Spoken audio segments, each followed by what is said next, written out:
The sectors under the aegis of my department are among the most severely impacted by the global pandemic and associated public health measures.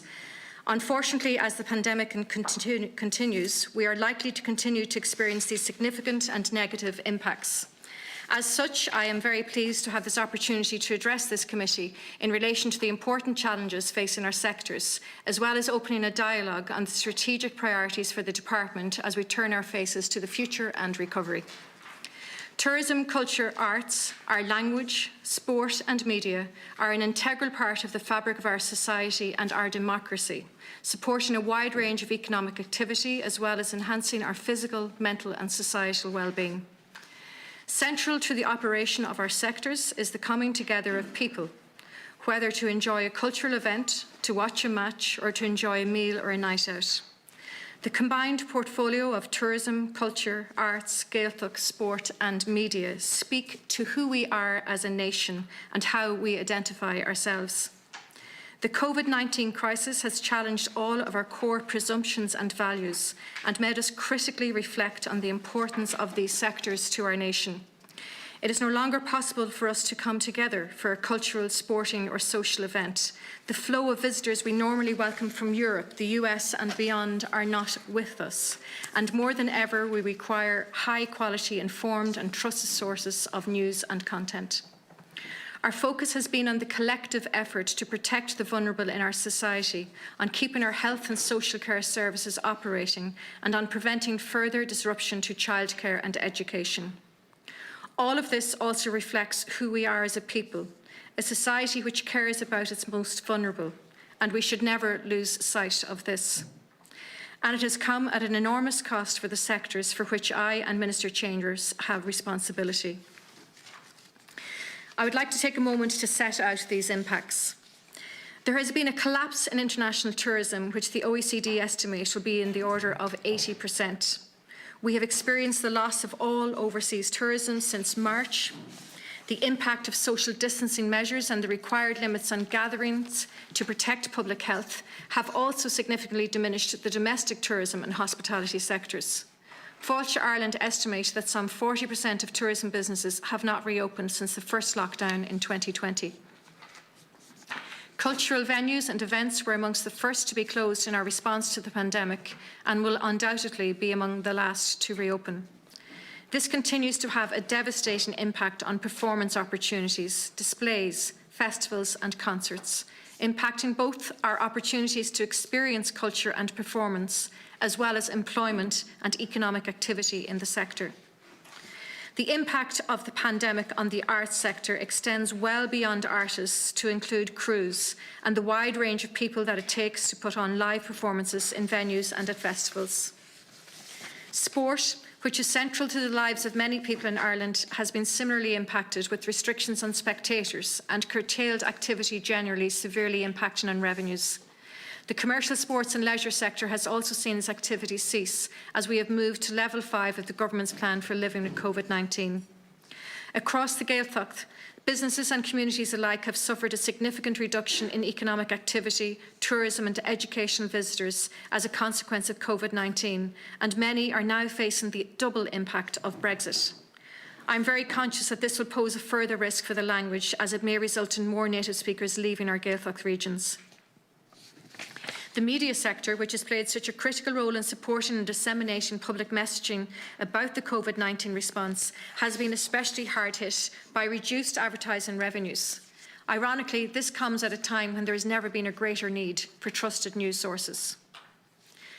Over the past months, I've been working with government colleagues to ensure that we are addressing the crisis in our sectors head-on, sustaining, protecting and enhancing resilience where we can.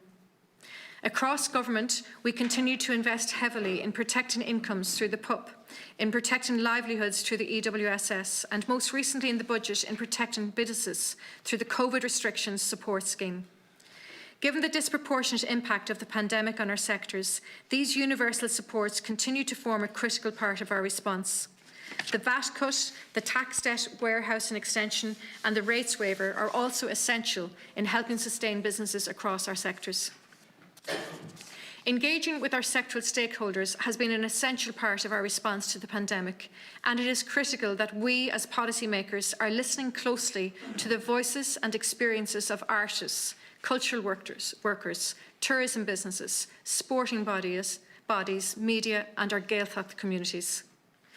Task forces made up of sectoral experts have been set up to direct our responses and set us on the path of recovery for the tourism and arts and culture sectors. Informed by these engagements, I have introduced a range of sector-specific measures. It is not possible to go through them all in detail in this opening statement. However, I would like to take this opportunity to highlight a number of very significant support measures. The Arts Council has seen its funding allocation increase by 25 million over its initial budget allocation in 2020 and has been allocated a total funding provision of €130 million under budget 2021. This additional investment empowers the Arts Council to help artists, art workers and art organisations get through the crisis and ensures that they will be there to play their part in the national recovery. This funding will help protect jobs and livelihoods while also supporting thousands of artists in creating new work during and after the pandemic. It will focus on enhancing the resilience of the sector while also looking to find new ways of reaching audiences in person and online. Live entertainment has also been significantly impacted by the pandemic, as attendance at concerts, festivals and events is either severely curtailed or no longer permitted under the 5 levels. To that end, I am providing €50 million in funding to support live entertainment in 2021, which will include significant support measures for the commercial entertainment sector. A key pillar of the support package is the extension of the pilot live performance support scheme from the 2020 July stimulus, which will incentivise venues, producers and promoters of live performance to plan new productions and to employ workers in the cultural and creative sectors. Earlier this week, I announced the outcome of the pilot, which aims to see up to 58 performances being staged over the coming months, providing much-needed work for artists, entertainers and those that work in the sector. We are also working with our national cultural institutions and cultural spaces across the country to ensure they can operate safely under the Government's plan for living with COVID-19. These spaces and their collections are vital for the well-being of our communities, and the work of curators and cultural practitioners in bringing them to life online over the pandemic has been truly exceptional. For tourism, my immediate focus is on helping the sector to survive the COVID crisis, and the recovery plan produced by the Tourism Recovery Task Force is a valuable contribution to my thinking in this context. In response to the recommendations, I strongly advocated for additional supports as part of Budget 2021 and was pleased to support the Government's announcement for a new €55 million support fund for strategic tourism businesses and €5 million for training and digitalisation support in the sector. These measures will complement the EWSS and CRSS schemes and the Restart scheme. The Government has also responded to the call from the industry and reduced VAT rate in the sector to 9%, which will enhance viability and competitiveness. While it may take a while for the benefits of the VAT cut and the stay and spend tax credit to be felt, they will be important supports when we open up again.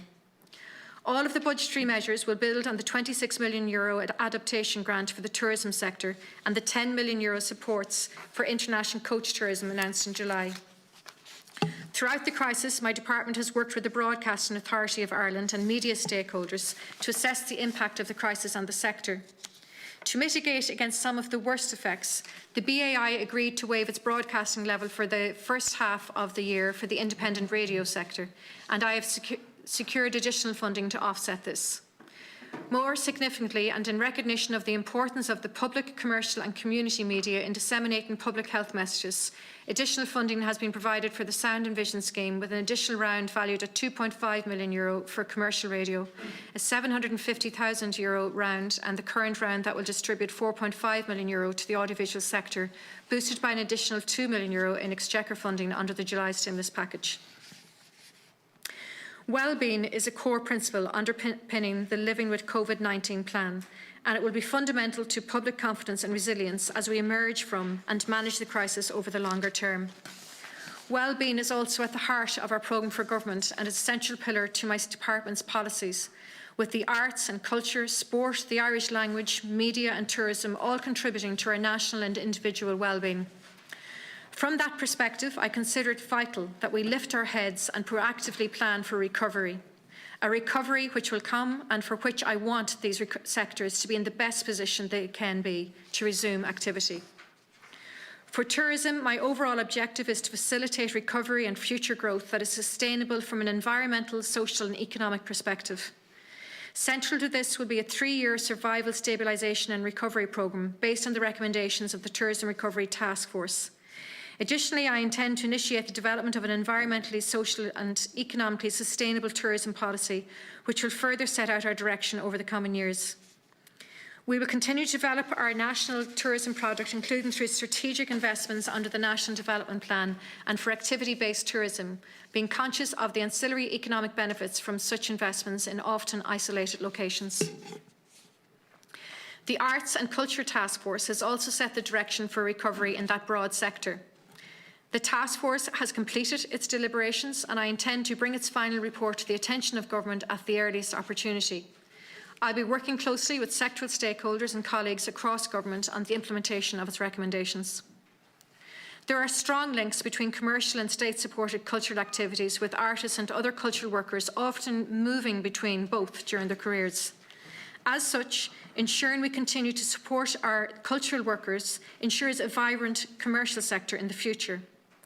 The Arts Council, which I mentioned earlier, has received significant additional funding for 2021 and will also play a central role in ensuring that artists and art workers will get through the crisis, will continue to create and will be in a position to return to live performance when we are again able to gather together. An allocation of €8 million has also been made to the National Concert Hall for 2021 to allow for the transfer of the National Symphony Orchestra from RTE. This will be a significant step towards the objective of enabling the orchestra to be established as a world-class orchestra, which will, with the National Concert Hall, provide a creative and imaginative programme strategy that will greatly enhance the offering of the combined organisation to the public. Our work with the live entertainment sector is also turning towards the future, and I intend to support the development of guidance for venues and how to manage the return to live performances, as well as the bespoke funding scheme announced in Budget 2020. The work of the Nighttime Economy Task Force, due to report at the end of the year, will create a renewed vision for nighttime culture, informed by the experience of the crisis, but also providing a long-term perspective on what our cities and towns should offer their citizens and visitors in terms of cultural and entertainment options. Creativity and resilience often go hand in hand, and under the Creative Ireland programme, my department has invested significant additional funding of €3.9 million to support artistic and creative operators to produce creative content and deliver creative initiatives. More broadly, new funding has also been directed towards the creative sector in support of public resilience and wellbeing initiatives. For example, the rapid rollout of the Creativity and Older Age scheme in July has seen the deployment by national organisations and local authorities of a series of projects worth over €500,000 by creative practitioners, supporting older people in community and healthcare settings nationwide. The Creative Ireland programme is also currently working closely to support Healthy Ireland on the Government's recently launched community resilience campaign, Keep Well. This will see significant additional funding provided by Government to local authorities to support creative operators to deliver a range of initiatives to support individual and community creativity in the arts, culture and heritage. My department is also working to enhance resilience and support the creative industries, including the audiovisual sector. We will continue to implement the Audiovisual Action Plan over the coming years, as well as supporting Screen Ireland and its subsidiary Screen Skills Ireland to build and support a world-class industry in Ireland. In terms of media, I was pleased to provide additional funding to TG Cahir in 2020 and 2021, as well as provide an additional funding of €2 million for the Sound and Vision scheme in 2020. These initiatives are helping to build quality output for TV audiences in Ireland and beyond, as well as critically supporting the independent production sector. As I mentioned earlier, we are also in a position to support the broader media sector through various BAI measures, including the initial waiver on the broadcasting levy for the independent radio sector. While addressing the immediate needs of the sector, there is important work to be done on addressing the future of media in this country. The Commission on the Future of Media has been established and held its inaugural meeting last week. This Commission will, through engagement with key stakeholders, help inform future media policy. I will also be actively engaged in ensuring the safe passage of the Online Safety and Media Regulation Bill through the Houses of the Oireachtas over the coming months. As Minister for Tourism, Culture, Arts, Ghaeltacht, Sport and Media, I am firmly committed to supporting these sectors as they navigate through the unique and difficult challenges that the COVID-19 crisis presents. I will continue to do everything possible to ensure they remain viable through the crisis and resilient in the recovery, and to seek out new opportunities and a longer-term vision so that they can thrive once again when this crisis passes. I will ask Minister Chambers now to speak to the Irish language and sport. Gurmagat agus tá mansásta bheith seoniu chun curranúil díobh ar mórtas in aig an COVID le roimh mé